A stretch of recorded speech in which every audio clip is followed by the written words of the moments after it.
এই পৃথিবীতে যা খাবার সবই তো সেই স্রষ্টার সৃষ্টি। কোনোদিন কোনো মা নিজের স্তনদুগ্ধ পান করে কি? Note this point.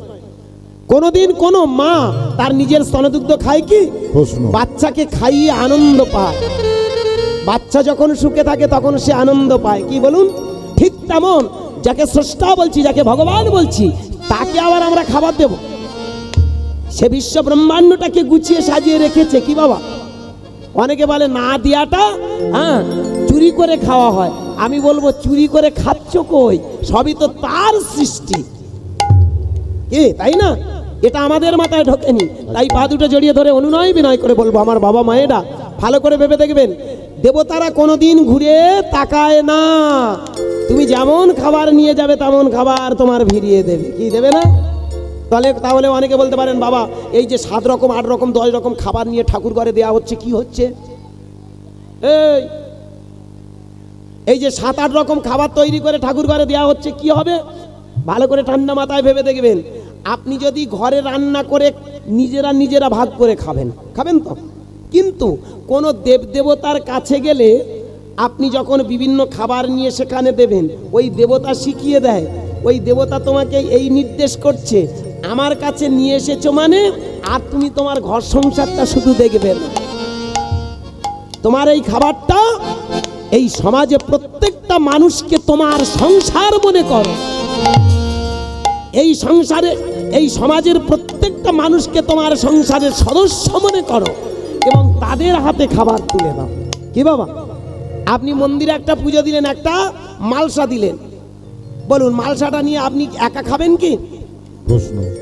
রাস্তা দিয়ে যখন আসবে, এই বল্টু, এই একটু প্রসাদ, এই সামলি, এই একটু ধর রে, এই প্রসাদ নে রে, এই দেখ না একটু গোবিন্দ পুজো দিয়েছিলাম। ভালো করে ভাবুন, এই বৃহৎ মন তৈরি করার জন্য এই প্রসেসগুলো, কি বাবা? কোনোদিন কোনো মূর্তি সেবা করে না। তবে একটা কথা মাথায় রাখবেন, এইটুকু আপনাদের চরণে নিবেদন, মূর্তি পূজার থেকে ওই মূর্তির আদর্শটাকে পূজা করা জীবন সার্থক। তো চলুন একটা ছোট্ট লীলার, অনেকটা বেলা হয়ে গেল, ছোট্ট একটা লীলার ভিতর দিয়ে আজকের অনেক তথ্য আপনারা জেনে নেবেন। আমরা চাইবো আজকে এই লীলার ভিতর দিয়ে আমরা জেনে নেব,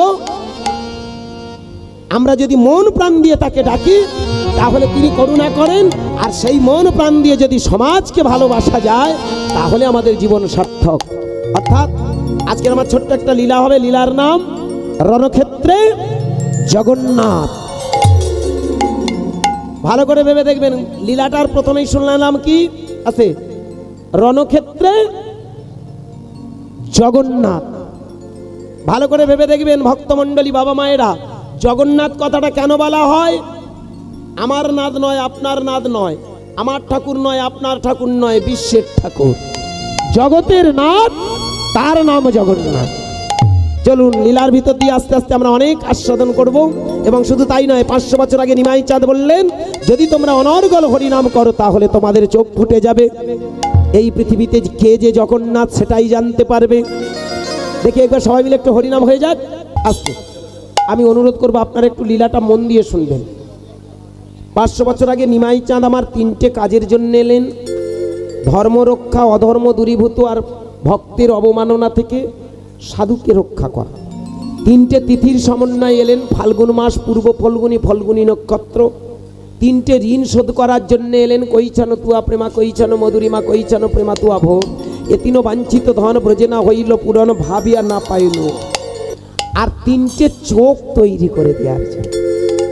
এ বাবা, আমাদের মানুষের যে এই বাম চোখ, ডান চোখ আর এখানে যে জ্ঞান চোখ আছে, আমাদের এই 3টে চোখকে প্রকৃত প্রস্ফুটিত করে এই মানব জীবনটাকে ধন্য করার জন্য এখানে দিয়ে গেলেন হরিনাম। তো আজকে সেই হরিনাম আমাদের মানব জীবনের একটা সবথেকে বড় অমূল্য সম্পদ। তো আমরা গাইব এবং গাওয়ার সাথে সাথে আজকের আমরা জেনে নেব এই নামের মহিমা কতটুকু, নামের মাধ্যম দিয়ে কি হয়। তো চলুন আমরা আজকের যে লীলাটা শুনবো আস্তে, এই লীলাটা জগন্নাথ সারাবলি যার বাড়িতে আছে, জগন্নাথ লীলা সারাবলি যার বাড়িতে আছে, এই লীলাটা আপনারা খুঁজে পাবেন। তো চলুন আজকে লীলাটার দিকে আমরা একটু এগিয়ে যাব। পুরীর রাজা প্রতাপরুদ্র উনি ছিলেন প্রভু জগন্নাথের ভক্ত। এখানে আমার মায়েরা যারা বসে আছেন ভালো করে ভেবে দেখবেন, সকালবেলা স্নান করে প্রত্যেকটা মা ঠাকুর ঘরে বসে বসে নাম কীর্তন করেন। অনেকে সময় পান করেন, অনেকে দেখেছি পুজোটা দেওয়ার পরে চলতে ফিরতে হাঁটতে চলতে নাম করেন। কি করেন তো? হ্যাঁ, তো রাজার দিকে তাকিয়ে দেখুন রাজা কেমন ছিলেন। ওই পুরীর রাজা প্রতাপরুদ্র ছিলেন আমার জগন্নাথের পরম ভক্ত। প্রতিদিন সকাল হলে উনি চলে যেতেন ওই শয্যা ত্যাগ করে গঙ্গা স্নানে। ভালো করে মন দিয়ে শুনবেন, কথাগুলোর মধ্যে দারুণ তত্ত্ব আছে, শুধু লীলা নয়। আস্তে আস্তে, এত কথা নয় বাবা। হরিবাসরে দাঁড়িয়ে অনুরোধ করবো আপনারা কথা বলবেন না, কথা একটু কম। ওই যে জগন্নাথ সকালবেলা উঠে জগন্নাথের নাম স্মরণ করে উনি চলে যেতেন কোথায়? গঙ্গা স্নানে। আপনাদের চরণে একটাই নিবেদন, আপনারা পারলে প্রতিদিন সকালবেলা একটু স্নান করবেন। এখানে অনেক মায়েরা বাবারা আছেন যারা সকালে স্নান করে, প্রভাতে একেবারে ব্রাহ্ম মুহূর্তে। এই স্নানেরও একটা বড় গুণ আছে, তবে বর্তমানে শরীরের যা পরিস্থিতি তাতে অনেকে দেখবেন স্নান করতে চায় কি ইমা, কিন্তু দেখবেন ভোরে স্নান করার একটা মজা কি জানি না আপনারা স্নান করলে পুণ্য কতটুকু হবে। আমাদের শরীরের কিন্তু অনেক মঙ্গল হয়। মঙ্গলটা কিরকম? আপনি রাত্রে ধরুন ঘুমালেন, যখনই ঘুমানো হয় আমাদের শরীরের আস্তে আস্তে কিছু ক্লেদ বেরিয়ে আসে। বিশেষ করে এই গরমকাল আসছে মানে ভালো করে ভেবে দেখবেন, আস্তে আস্তে লক্ষ্য করে দেখবেন আমাদের যে ঘামগুলো হয় সেই ঘামগুলো কিন্তু গায়ের মধ্যে আস্তে আস্তে শুকিয়ে যায়, বা গায়ের মধ্যে সেগুলো আস্তে আস্তে লোমকূপের আশেপাশে থেকে যায়। এইবার আপনি ঘুম থেকে ওঠার পর যদি আপনি স্নান করতে যান, স্নান করার পরে যখনই ধৌত করে দেবেন আপনার ওই লোমকূপগুলো থেকে ওই যে আমাদের যে রেচন পদার্থ ঘামগুলো তথা আমাদের দেহের যেগুলো জার্ম জীবাণুগুলো আস্তে আস্তে ধুয়ে মুছে সাফ হয়। তাহলে আমাদের হিউম্যান বডিটা সুস্থ থাকে। এটা গেল একটা দিক। আরো সাইন্টিফিক ব্যাখ্যা কি ভালো করে ভেবে দেখবেন, মানুষ যখন ঘুমায় তখন কিন্তু তার ব্রেনটা ঘুমায়। এইখানে আমাদের একটা হাড় আছে যেটাকে বলা হয় স্পাইনাল কর্ড, মেরুদণ্ড। আমাদের এইখানে একটা স্পাইনাল কর্ড আছে, একেবারে সাইন্টিফিক ব্যাখ্যা। মানুষ যখন ঘুমায় ওই স্পাইনাল কর্ডটা কিন্তু তখন জেগে থাকে। এই যে আমরা রাতে স্বপ্ন দেখি, স্বপ্নগুলো দেখি কেন? এইখানে তখন আমাদের ওই স্পাইনাল কর্ডটা জেগে থাকে, এবং জেগে থাকে বলে তাই কিন্তু সেই স্বপ্ন দেখে। ব্রেন কিন্তু ঘুমায়। এই যে আমরা যদি 2 ঘন্টা 5 ঘন্টা 6 ঘন্টা 8 ঘন্টা যারা ঘুমান, এই ঘুমানোর সাথে সাথে আমাদের মস্তিষ্কটা ঘুমায়। এইবার ঘুম থেকে উঠলো, ততক্ষণে মস্তিষ্কটা ঠান্ডা। আবার যদি ঠান্ডা জলে স্নান করা, তাহলে মজাটা কোথায়? মস্তিষ্কটা আরো বেশি ঠান্ডা হবে। এবার আপনি যত কাজে মনোনিবেশ করবেন, যে কাজে মনোনিবেশ করবেন, আপনার ব্রেনটা কিন্তু সঠিকভাবে সেই পথে যাবে। তাহলে এটা দিয়ে তৎকালীন দিনের বিজ্ঞানীরা, যাদেরকে আমরা মুনি বলছি, ঋষি বলছি, সত্যদ্রষ্টা বলছি, তারা দেখেছি যে মানুষ যদি সকালবেলা গিয়ে স্নানটা করে তাহলে দেহের যেমন জার্মগুলো ধুয়ে মুছে সাফ হয়, ব্রেনটা তত সাফ থাকে। আর ওই ব্রেনটা নিয়ে যদি আমরা আস্তে আস্তে কোনো ভালো কর্মের দিকে এগিয়ে যাই তাহলে আমাদের কর্মটা সাকসেস হয়। ভালো করে ভেবে দেখবেন আমার মায়েরা, আমা অনেক মায়েরা আছেন স্নান করে বসে বসে হরিনাম, এই হরিনামটা কেন করেন ভেবে দেখবেন। আমাদের ব্রেনের মধ্যে যখন ভাইব্রেশন হয়, এই ওঙ্কার কৃষ্ণ কৃষ্ণ কৃষ্ণ, রাম রাম রাম, নারায়ণ নারায়ণ নারায়ণ, এই যে ওঙ্কার ধ্বনিটা যখন আমাদের দেহের মধ্যে বারবার স্ফুরণ হয়, ওটা তখন মস্তিষ্কটাকে সুস্থ মস্তিষ্ক তথা একটা হ্যাপি গ্রোথ নিঃসরণ হয়। কথাটা ভালো করে ভাববেন কি বাবা? এই হ্যাপি গ্রোথটা যখনই নিঃসরণ হয় আমাদের হিউম্যান বডিটা খুব আনন্দে থাকে। আর মানুষ যত বেশি আনন্দে থাকবে তার কর্মটা তত আনন্দের হয়, কর্মটা তত সঠিক হয়। কি আমার কথাটা একটু বোঝা গেল বাবা? এখানে যারা একটু বিজ্ঞান মনোভাবের ছেলে আছেন ভালো করে ভেবে দেখবেন, এই জন্যে কিন্তু স্নানের প্রসেস। তবে অনেকে বলেন সকালবেলা আর গঙ্গা কোথায় পাবো গো, আমরা তো পুকুরে স্নান করি। রাজা যেত গঙ্গা স্নানে। গঙ্গায় কেন স্নান করা হয়? আপনারা অনেকে দেখবেন যখনই বিশেষ করে সাগরের মেলা আসে আপনারা স্নান করতে যান, জানতো? স্নান করলে কি হয়? অনেকে বলে এই যে স্নান করলে কি হয় জানো? 10 অশ্বমেধ যজ্ঞের ফল হয়, কোটি নরমেধ যজ্ঞের ফল হয়, সব পাপ তাপ ধুয়ে যায়। আমি বলবো পা দুটো জড়িয়ে ধরে অপরাধ নেবেন না বাবা। কতটা যজ্ঞের ফল হবে বলতে পারবো না। এগুলো মানুষকে বলা মানে তাকে বেশি গঙ্গার দিকে প্রবাহিত কর, অ্যাকচুয়ালি তাকে খারাপের পথ থেকে ভালোর পথে টেনে নিয়ে যাওয়া। গঙ্গায় স্নান করলে কোনোদিন ওই দশাশ্বমেধ যজ্ঞের ফল হয় না, যদি ভেতরটা না স্নান করানো হয়।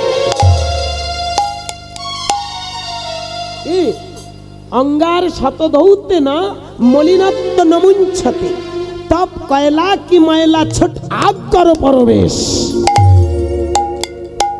আপনি যতই গঙ্গা স্নানে যান না, ওই অশ্বমেধ যজ্ঞের ফলও হবে না, কোনো পুণ্য হবে না, যদি ভেতরটাকে না তৈরি করতে পারেন।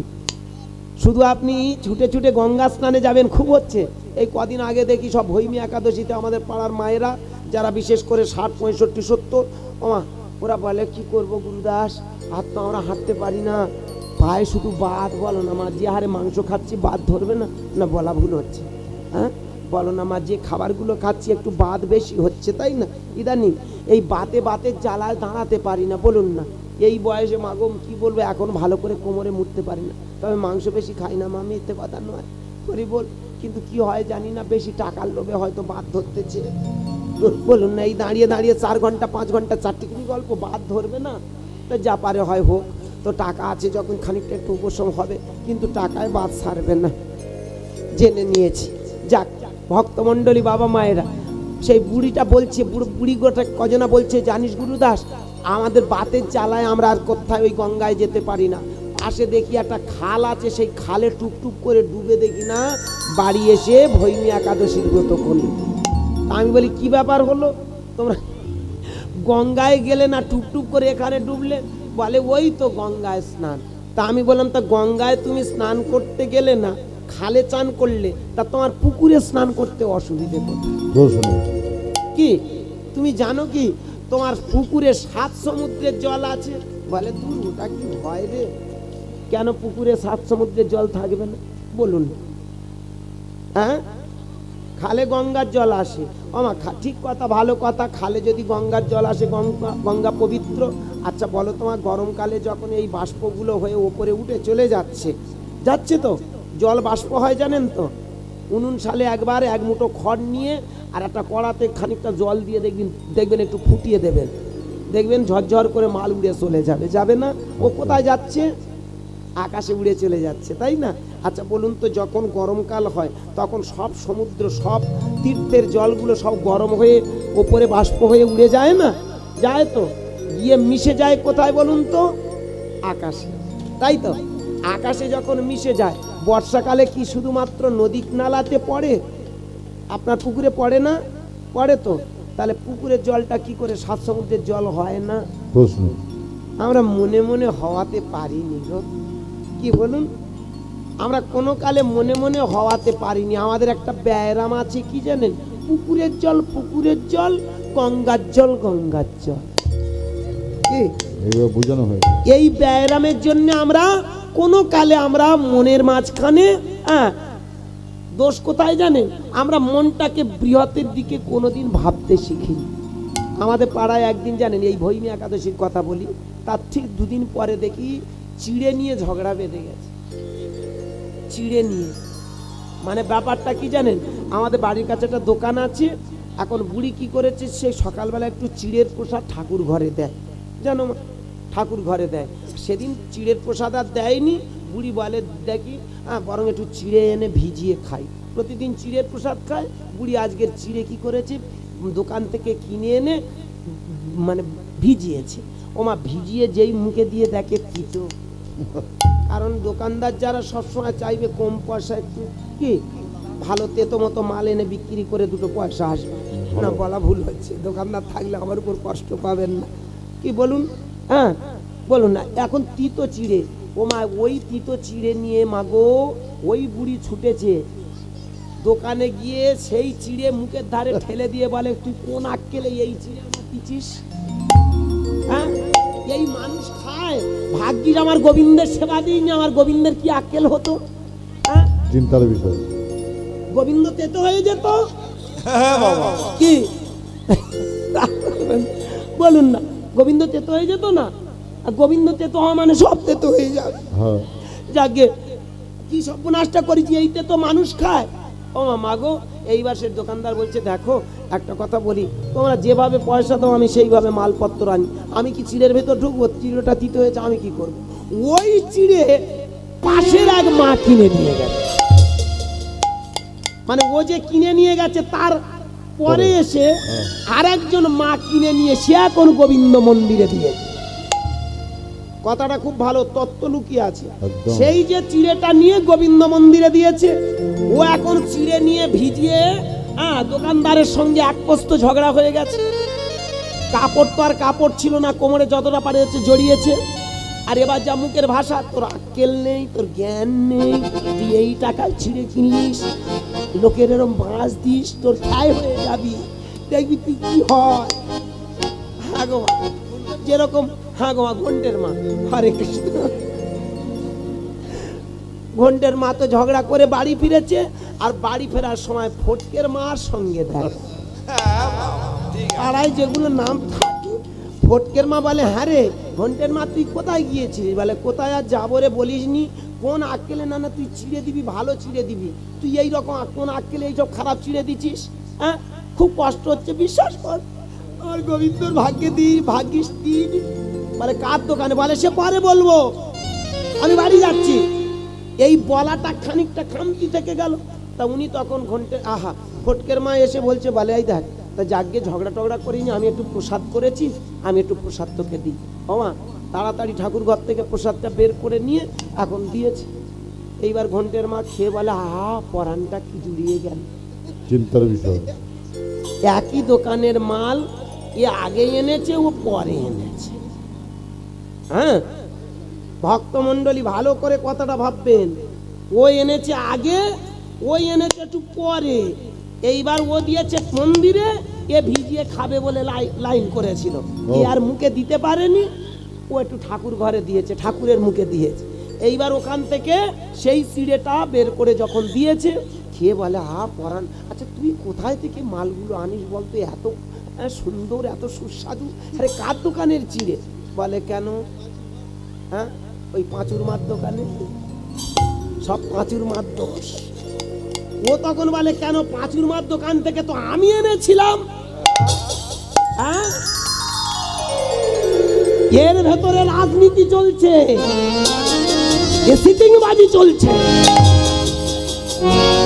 চল, আমি এক্ষুনি যাব। এই চিড়ে আমায় কেন দেয়? বুঝার বাবা সব। আমার দোকানে গিয়ে এইবার হামলা, হারে ওর মার এত ভালো চিড়ে দিয়েছিস, আমার চিড়ে দিসনি কেন? বলে, বিশ্বাস করুন, একই চিড়ে, ওই তো তুমি নিয়ে চলে গেলে, ওই এসে ঢুকলো, ও নিয়ে গেল। হ্যাঁ, বুড়ি তখন, আমি ওখানে দাঁড়িয়ে দাঁড়িয়ে ওদের মজাগুলো দেখছিলাম, জানেন। আমি তখন বুড়ো মাকে বলছি, ওই দেখো বুড়ো মা, একটা কথা বলি তোমার, ও নিয়ে গোবিন্দ মন্দিরে দিয়েছে, আর তুমি সেই চিড়ে তুমি ভিজিয়ে খেয়েছো, তোমার মুখে তিতো লাগলো, কারণ ওটাতে তুমি তো মন্দিরে ঢোকাওনি। এবার ও যে মন্দিরে দিয়েছে, তুমি কোনোদিন ভেবেছো কি ওই তোমার খাওয়াটার উপরে তোমার মিষ্টতার প্রকাশ? বাবা, এই যে যখন আমরা মন্দিরে কোনো খাবার দিই, তার ভিতরে দেখবেন খাওয়াটা আমাদের বড় আনন্দের হয়। কি এই আনন্দের সঙ্গে দেখবেন যত খারাপ খাবার খাক না কেন, সেটা অমৃত লাগে একদম। কি? আর যত তুমি আনন্দের সঙ্গে সেটা খাবে, হ্যাঁ, সে যত খারাপ হোক না কেন, সেটা পবিত্র।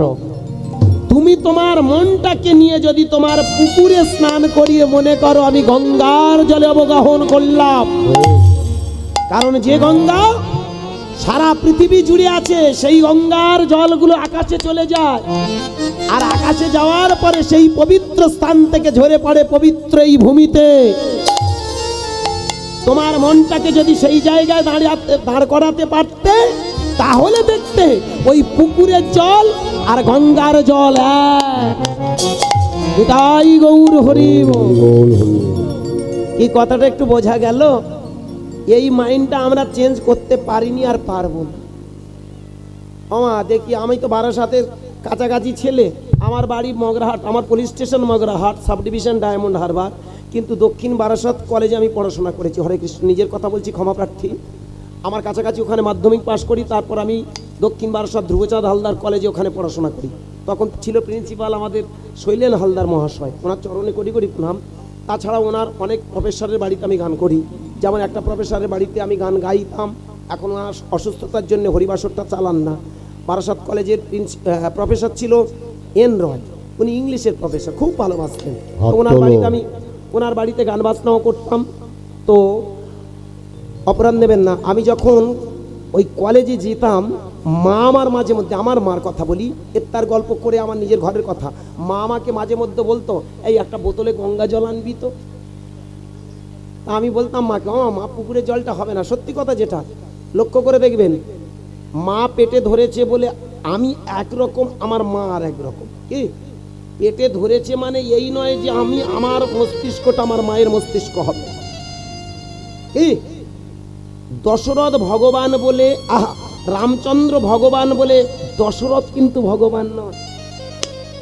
রামচন্দ্র ভগবান কিন্তু তার ছেলে লব ভগবান নয়। কৃষ্ণ ভগবান কিন্তু বসুদেব ভগবান নয়। এই কথাটা শুনতে খারাপ লাগলেও চরম সত্য।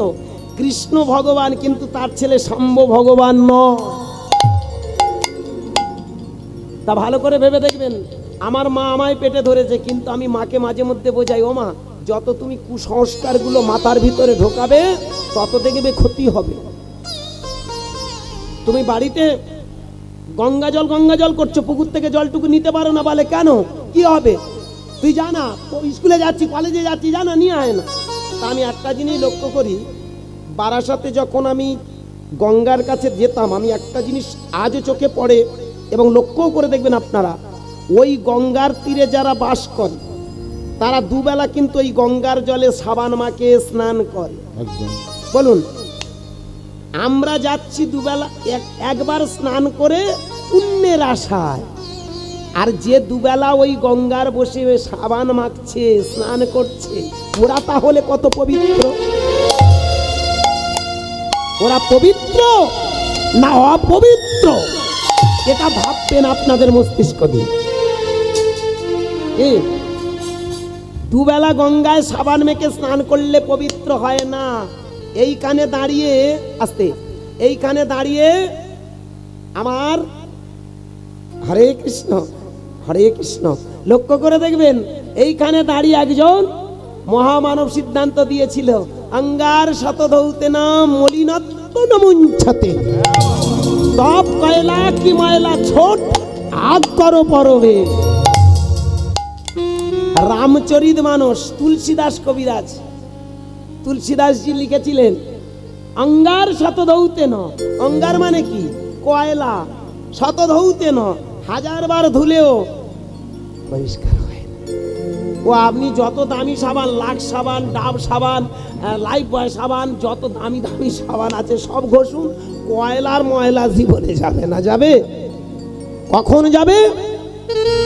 আটকার পরবেশ। ওকে যদি আগুনের মধ্যে প্রবিষ্ট করা যায়, আপনি সারা জীবন গঙ্গা স্নান করবেন, কোনো ফল নেই, যতক্ষণ না কৃষ্ণ নামের দগ্ধা নলে দগ্ধীভূত করা হয়। নিমাই চাঁদ 500 বছর আগে বললেন, এই নামের গুণে দেখবে তোমার দেহ মন পবিত্র হয়ে যাবে, আর যেদিন পবিত্র হয়ে যাবে সেদিন জন্মে তোমার মানব জীবন ধন্য। আজকের হরিবাসরে দাঁড়িয়ে আপনাদের চরণে এটাই নিবেদন, মনটাকে যতক্ষণ না পবিত্র করতে পারবেন, ততক্ষণ ওই যতই গঙ্গা স্নানে যান না কেন সবটাই বৃথা। এই গল্প আবার একটা ছোট মনে পড়ে গেল। এক ভক্ত গিয়ে স্নান করতে গেছে, জানেন, আস্তে আস্তে গল্পগুলো শুনুন, গল্পের ভিতরে গভীর গভীর তথ্য। এক ভক্ত গিয়ে গঙ্গায় স্নান করেছে, স্নান করে গঙ্গার দিকে তাকিয়ে বলছে, কি গো মা, তোমার বক্ষে আমি তো স্নান করলাম, তাহলে আমার এই পাপগুলো ধুয়ে মুছে সব তোমার কাছে গেল তো? তুমি আমার পাপটা নিলে তো? মা গঙ্গা হাসতে হাসতে বললেন, হ্যাঁ হ্যাঁ, যেহেতু তুই আমার কাছে সব সারেন্ডার করেছিস, আমি তোর পাপগুলো নিয়ে নিয়েছি। সেই ভক্ত জিজ্ঞাসা করছে, তাহলে তুমি যদি গঙ্গা হয়ে সব পাপগুলো নিয়ে নিলে, তাহলে বলো না মা, এই পাপগুলো তুমি কি করবে? মা গঙ্গা হাসতে হাসতে বললে, জানিস আমার উপরে একজন আছে, আমি তার কাছে পাঠিয়ে দেব। সে কে? সে সাগর। আমি যেখান থেকে সৃষ্টি, সেই সাগরে পাঠিয়ে দেব। সাগরে আমি পাঠিয়েও দিয়েছি। বলে, হ্যাঁ তাই নাকি? তাহলে তুমি যদি সাগরে পাঠাও, দেখি একবার তার কাছে যাই। এইবার ভক্ত গিয়ে সাগরের কাছে প্রশ্ন করছে, হ্যাঁ গো মা গঙ্গার আমি যে স্নান করেছিলাম পাপটা তোমার কাছে পাঠিয়ে দিয়েছি? বলে, হ্যাঁ। আচ্ছা, তুমি যে এই পাপটা নিয়েছো, তুমি কি করবে? বলে, কেন? আমার উপরে একজন আছে, আমি তার কাছে পাঠিয়ে দেবো। বলে, তুমি সেটা কার কাছে পাঠাবে? বলে, সে আমি এতক্ষণে পাঠিয়ে দিয়েছি। সে কে জানো? মেঘ। হ্যাঁ, তাহলে আমি মেঘের কাছে যাব। আস্তে আস্তে কি করলো জানেন? সেই ভক্ত এবার মেঘের কাছে গিয়েছে। মেঘের কাছে গেছে গো। মেঘের কাছে গিয়ে বলছে, কি গো, আমি তো গঙ্গায় পাপটা ধুয়েছিলাম, গঙ্গা দিয়েছিল সাগরে, সাগর দিয়েছে তোমার কাছে, তুমি পেয়েছো কি? হাসতে হাসতে মেঘ বললো, হ্যাঁ পাবো না মানে নিশ্চয়ই, ট্রান্সফার করে যেভাবে দিয়েছে আমি তো পেয়ে গেছি। কি?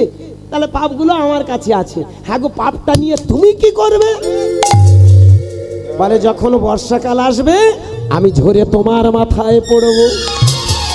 নিতাই গৌর হরি বল। হরি বল, হরি বল। কথাটা কি? আর আমরা যতই গঙ্গা স্নানে যাই না কেন, কর্মের ফল আমাদের কাছে ফিরে আসে।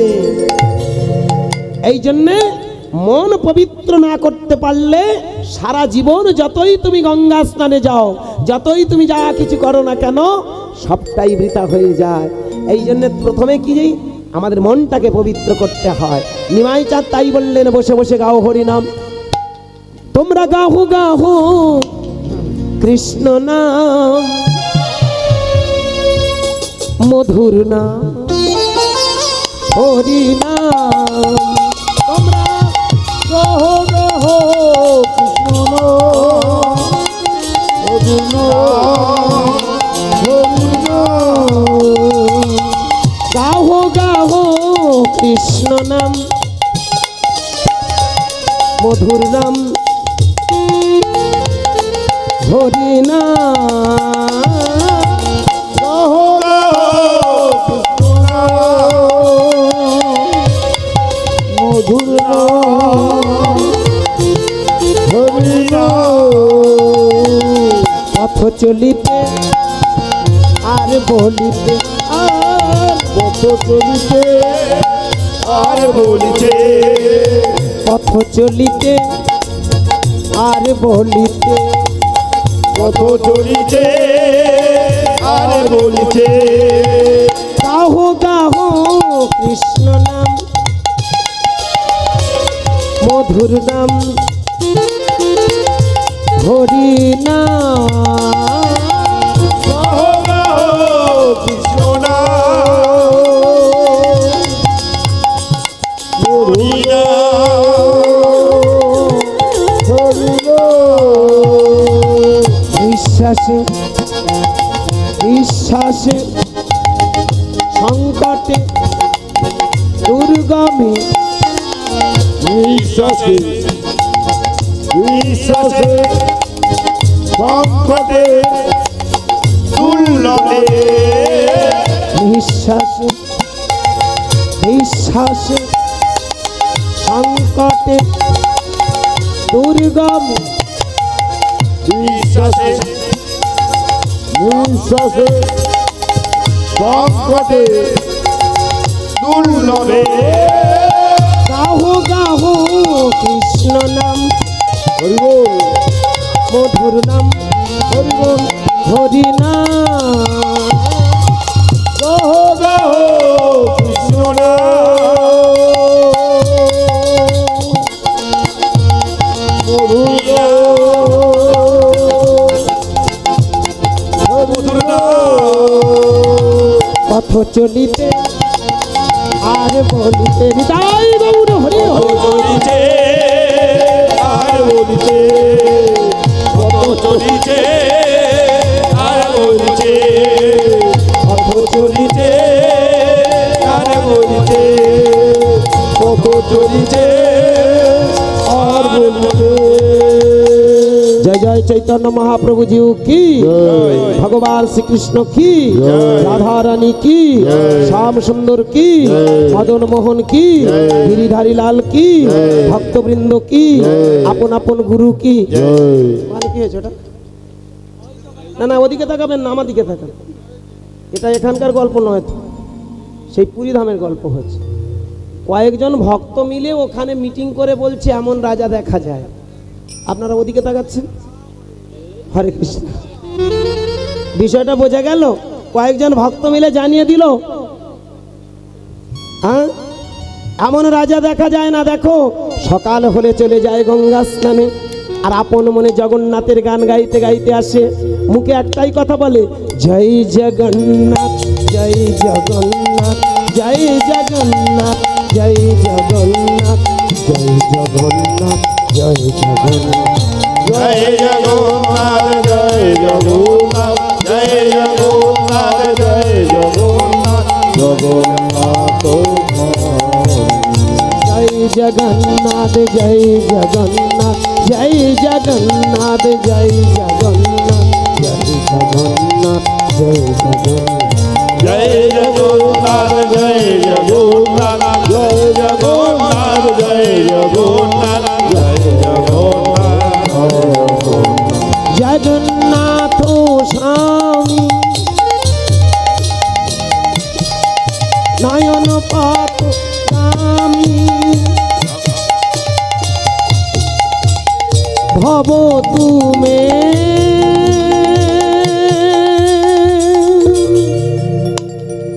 জয় জগন্নাথ জয় জগন্নাথ জয় জগন্নাথ জয় জগন্নাথ জয় জগন্নাথ জয় জগন্নাথ জয় জগন্নাথ জয় জগন্নাথ জয় জগন্নাথ জগন্নাথ স্বামী নয়ন পাথ গামী ভব তুমে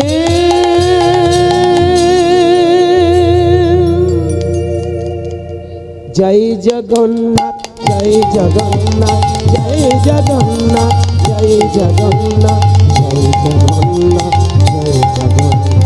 জয় জগন্নাথ জয় জগন্নাথ জয় জগন্নাথ জয় জগন্নাথ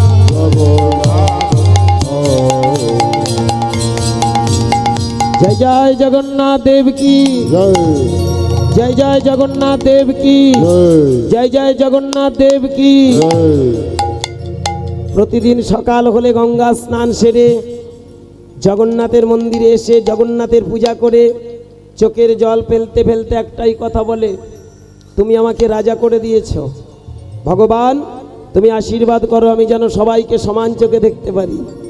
আমার কাছে কোনো ছোট নয়, আমার কাছে কোনো উঁচু নয়, আমার কাছে কোনো নিচু নয়, আমি যেন সবাইকে সমান চোখে দেখতে পারি।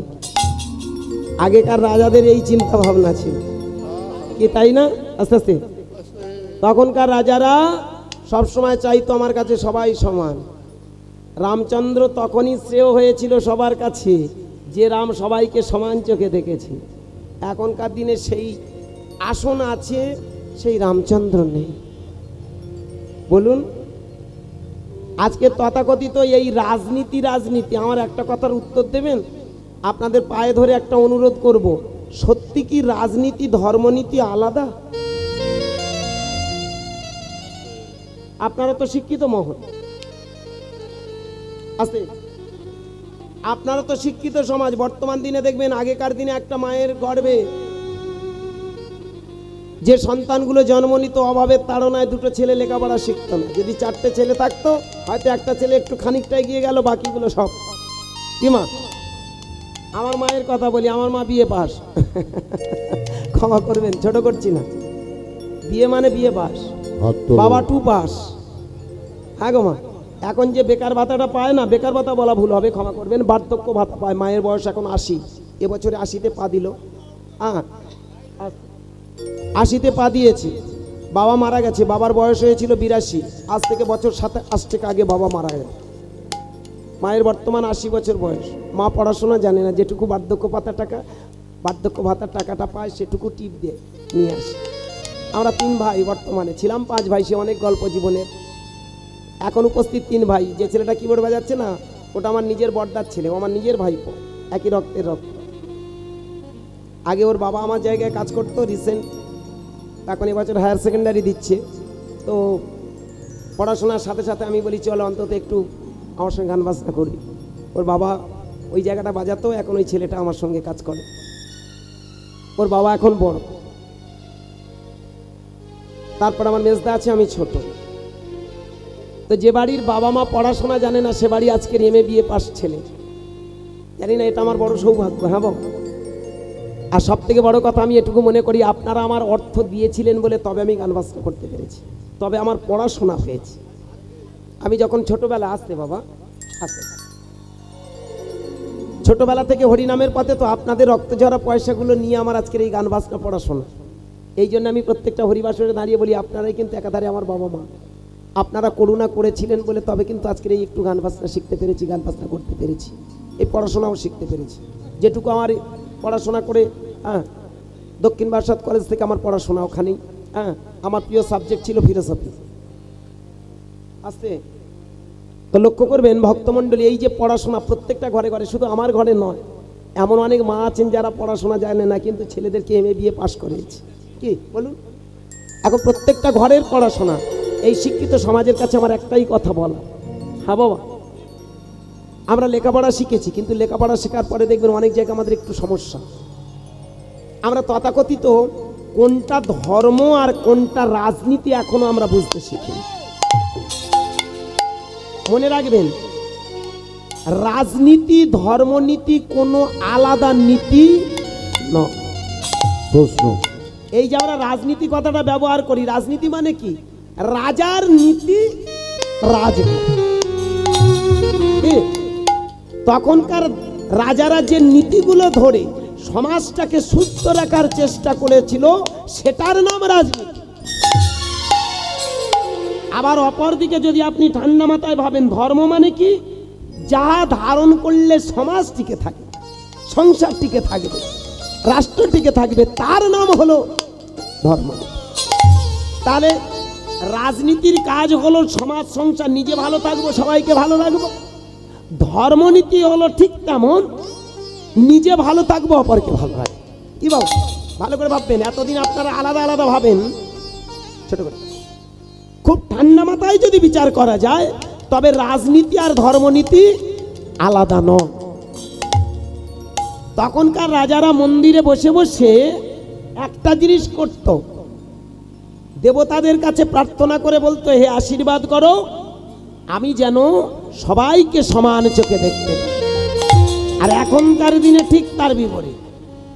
ও যদি আমার দলের লোক হয় তবে ও চান্স পাবে, আর ও যদি আমার দলের না হয় তার দিকে তাকানোর সময় নেই। কি নিতাই গৌর প্রেমানন্দে হরি বল, হরি বল, হরি। বাবা, কথাটা তাহলে ভালো করে ভেবে দেখবেন, রাজনীতি ধর্মনীতি কোনো আলাদা নীতি নয়। সেই যে রাজাটার দিকে তাকিয়ে দেখুন, রাজা সকালবেলা উঠে কেমন ভাবে প্রার্থনা করলো, হে ভগবান, আমি যেন সবার চোখের জল মুছে দিতে পারি। এই জন্য ভক্তমণ্ডলী বাবা মায়েরা, যেদিন থেকে রাজনীতি ধর্মনীতি আমরা আলাদা ভাবতে শুরু করেছি, সেদিন থেকে আমাদের সমাজ সংসার শেষ। ধর্মের উদ্দেশ্য হলো সমাজ ভালো রাখা, নিজে ভালো থাকা।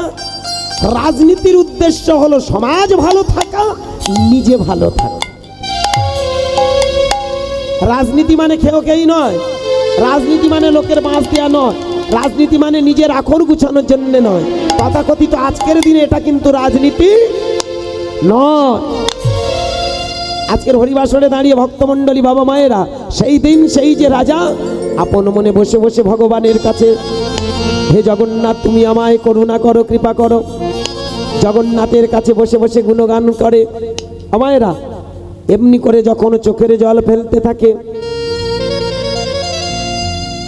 একদিন দেখলো কয়েকজন লোক একটা বই নিয়ে একটু টানাটানি, ও একটু টানাটানি, একটু টানাটানি, ও একটু টানাটানি। আরে বইটা কিসের বই গো? হ্যাঁ, আস্তে আস্তে, এটা কিসের বই? তাড়াতাড়ি করে রাজা সেখানে কাছে গিয়ে বললে, এই তোমরা এই যে বইটা নিয়ে টানাহেটা করছো, এটা কিসের বই? কয়েকজন ভক্ত বলে উঠল, এটা কি বই জানেন? এটা ভক্ত জয়দেবের লেখা গীত গোবিন্দম। গীত গোবিন্দম, এই গীত গোবিন্দম নিয়ে তোমরা টানাহেটা করছো কেন? মহারাজ, পৃথিবীতে অনেক ধরনের গ্রন্থ আছে, কিন্তু এমন একটা গ্রন্থ যে গ্রন্থের জন্য আমার ভগবান করুণা করে নেমে এসেছিল। কি বাবা, তাই না? সারাগারালা কান্নানাং মম শিরে শিমণ্ডানাং, এই পর্যন্ত লিখে জয়দেব খান্ত। আর সেখান থেকে লিখে দিয়েছিল দেহি পদপল্লব মোদারম। যে গ্রন্থটা পড়ার পরে আমাদের জীবন ধন্য। ভগবান নিজের হাতে লিখেছে, রাধে তোমার ওই চরণ দুখানি আমার মাথায় দাও। ভগবান রাধা রানীকে বড় করে রেখে গেলেন, এবং সব থেকে বড় কথা জগৎ জীবকে শিখিয়ে দিলেন, নারী হতে জীবের সৃষ্টি, নারী হতে জীবন ক্ষয়, ঘোর জগতে নারীর মায়া বুঝে ওটা ভীষণ দায়। মায়েরা ভালো করে লক্ষ্য করে দেখবেন, বর্তমান দিনে নারী সমাজটাকে আমরা আজও কিন্তু পদদলিত করি না? যতই আমরা বলি না সমান সমান, কিন্তু দেখবেন নারীর জায়গায় নারী খবর আছে, তাই না? যতই আমরা সম্মানের জায়গা রাখি না কেন, একটা মেয়ে যদি কষ্ট পাবেন না, ক্ষমা করবেন, অকালে যদি স্বামী হারায়, ওই মেয়েটা যেন সমাজের কাছে কত ঘৃণার, তাই না? কত অবহেলা। আজও সমাজের বুকে দেখবেন নারী, না সুর ভালো না, আস্তে আস্তে থাক থাক থাক, দোষটা ওখানে নয়, এ বানাঘাত, বানের আঘাত বড় আঘাত। তবে উনি ভালো আছেন, সুস্থ আছেন, ভগবানের কাছে প্রার্থনা করি আমার বাবা ঠাকুর অনেক ভালো থাকবেন। হ্যাঁ, আস্তে আস্তে, ঠিক আছে, থাক। লক্ষ্য করে দেখুন, নারীকে সম্মান করার জন্য আমার ভগবান কৃষ্ণ নিজের হাতে লিখে গেলেন, যেখানে লিখলেন জয়দেবে সারাগারালা খণ্ডনং ওম শিরসি মণ্ডনং, সেইখান থেকে লিখে দিয়ে গেল দেহি পদ পল্লব মোদারম। সবাই যখন বুকে নিয়ে জড়িয়ে ধরেছে, ভক্তমণ্ডলী বাবা, এইখানে রাজার আস্তে আস্তে বৈষ্ণবের বৈষ্ণবতা একটু দূরে চলে গেল। একটা জয়দেবের লেখা গ্রন্থ নিয়ে তোমরা টানা হেজড়া করছো। আমি গ্রন্থ লিখব, আমিও তোমাদের সামনে প্রকাশ করব, প্রমাণ করে দেব আমার লেখা গ্রন্থ অনেক দাম। জয়দেব লিখেছে গীত গোবিন্দম, আমার সেই প্রতাপরুদ্র লিখলেন গীত গোবিন্দ। এই গীত গোবিন্দ লিখে সেদিন সবাইকে ডেকে ডেকে বলল, শোনো, আমার এই গ্রন্থটা আজ থেকে তোমরা পড়াশোনা করবে, ছুঁড়ে ফেলো গীত গোবিন্দম। এটা জয়দেবের রাজত্ব নয়, এটা আমার রাজত্ব। তাই আমি চাই আমার রাজত্বে আমার গ্রন্থটা সমাদর করো। যেই না বলা, যত যত গোসাই ছিল, বৈষ্ণব ছিল, সবাই দল বেঁধে বলে উঠল, এই যে মহারাজ, আপনি জানেন কাউকে ছোট করা, প্রকৃত ভক্তকে অবমাননা করা কত বড় অন্যায়। প্রকৃত যারা ভক্ত হয় তারা সব সময় চায় সবাই সমান। ভালো করে ভেবে দেখবেন ভক্তমণ্ডলী বাবা মায়েরা, 500 বছর আগে যে ছেলেটা হরিনাম দিয়েছিল তার কাছে কোনো জাত ছিল কি?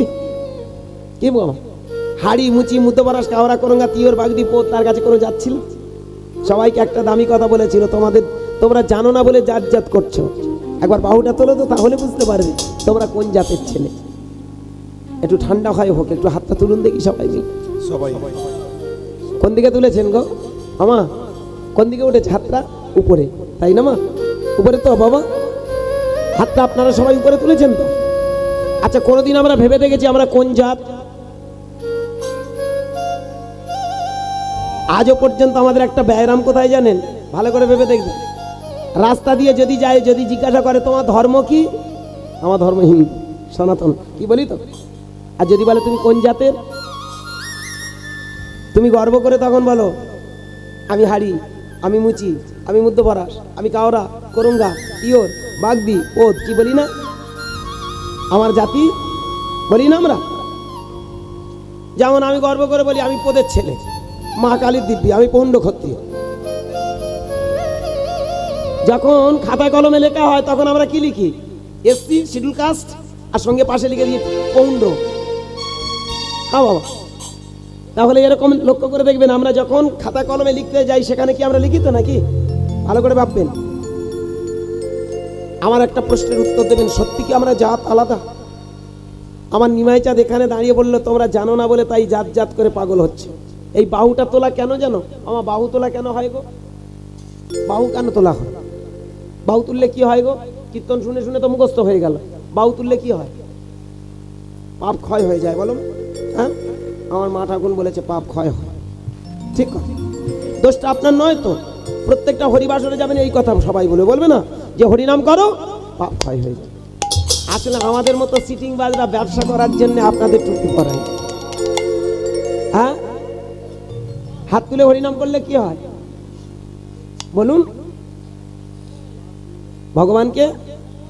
হ্যাঁ বলুন, বলুন, পরিষ্কার করে বলার চেষ্টা করুন।